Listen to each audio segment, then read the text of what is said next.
Beautiful morning. I've already found 2 treasures. Abalone shell, which will be a sage holder. And then this guy. I don't know. Dig the design. All right. Today's riff is going to be on why you don't need to be a scientist, a doctor, or some sort of a scholar to be the healthiest version of yourself or to survive this charade of a bad idea that we've got going on right now. There's too much exchanging of data, measuring dicks with data. And there's something about data that really drives me up a wall. We piss it back and forth. Everybody counts on the number or the percentage or the tendency or the trend, and they forget that that data follows the human. The data and the science follow everything that's been going on inside of you, not the other way around. And there's entirely too much talk about sophisticated numbers, sophisticated processes, equipment, labs, professionals, degreed, licensed, this, that, and it has people feeling terrified, lost, inept, inadequate of being able to just survive or be healthy. Well, this is a pandemic, so it's different. Really? Let's just cover what's different. There is no isolated virus, so does one exist? Ask some, ask others. I don't know. It doesn't matter anyway. Why? Because the death counts are all coached. They're just recategorized. How are they using that? By eyes and then tests. A test that doesn't measure a virus or an infection. So you tested positive, you tested negative. No, you didn't. The numbers don't mean anything, especially in this case. My God. And even with their bunk-ass numbers, the survivability, we're dominating it, and they're lying. But you gotta know the numbers from this side of the world to that side of the world. You gotta know the tendencies. You gotta know that this one's a percentage of, holy shit. March 12th and prior, we weren't doing well. We were as devolved as I've ever seen society in 20 years. We were weak, fragile, disconnected, overstimulated, sympathetic dominant, malnourished, overfed, underslept, lacking purpose. We were literally so easy for the taking, but here's the thing. We always have the opportunity to change. We always have the opportunity to adapt because that's what the body does. So from March 12th to now, you take that version of the person, that version of society, and in our state, which we all, I think, can agree could have been better, could have been more resilient, less fragile, more connected, healthier, stronger, we kicked its ass.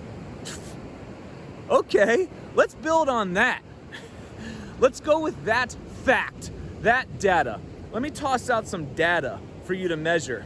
All you scientists out there and all you people that want to know what is the real data we should be worried about or concerned with or aware of. How many times a day do you connect with a power greater than yourself? What's that number? How many hours a day do you sleep? Quality sleep. How many times do you feel your heart rate shoot up when you think something or when you see something or feel a person? How many times a day do you make out? Do you make love? How many minutes can you dance with your partner before things start falling apart? How many arguments a week have you gotten with people that never resolved? How many minutes in the sunlight? How many minutes at the computer, the anti-sunlight? How many breaths does it take you to perform something physically demanding? How many miles do you walk? How many pairs of shoes have you thrown away because they're just not good for your feet? How many homemade meals have you had?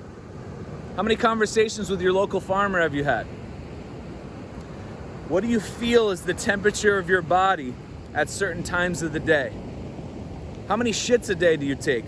How many times do you piss? How many quality relationship, quality friends do you have?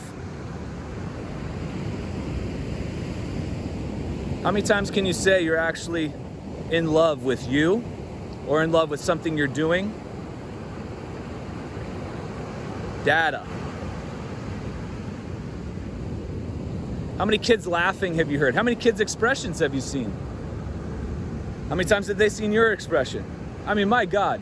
You want to know data? How many hard-ons have you gotten today, gentlemen?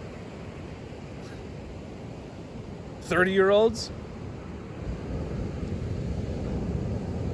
We can go back and forth with the science all fucking day long. And if there's something I can't stand, it's that back and forth with numbers and info, man.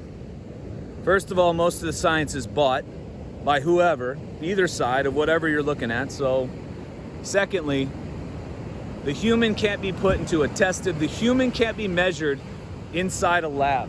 We're too dynamic. We're too ever-changing. Every second of every day, we're constantly changing. That's the beauty of us. You were born with everything you need to survive and thrive. You lack nothing. This is not a pandemic.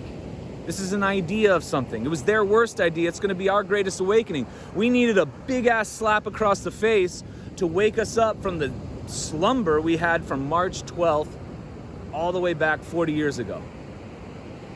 And it's happening.